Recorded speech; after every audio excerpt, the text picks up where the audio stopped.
No nazdar, dobrodruh môj. Dnes to bude velické. Vyber sa so mnou po Tatrách na 3 kroky. Krok prvý. Príprava.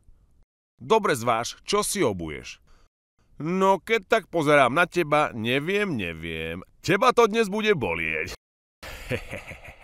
Nezabudni na ochranu, ale samozrejme proti hmyzu.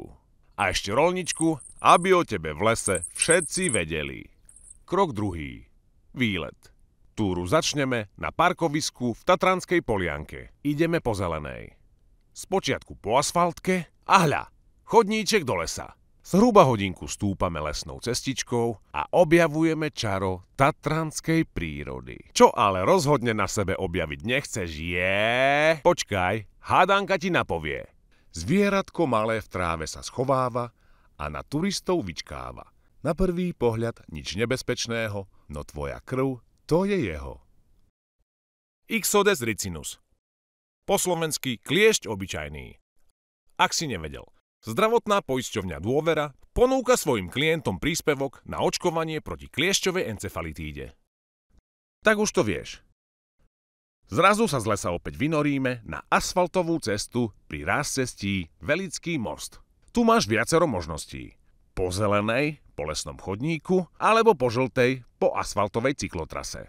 Kámoško za kamerkou bol v Žabkách, tak sme to dali po žltej. Sleduj značky a kochaj sa kopcami. A obzvlášť Gerlachovským štítom, ktorý na teba hádže zvodný pohľad až do konca cesty. Príjemnou prechádzkou sa dostaneš až k rázcestiu na Batizovskej zákrute. Na Sliesky dom to máš odtiaľto už len polhodinku a Velickú dolinu máš ako na dlani. Krok tretí. Vychutnávaj.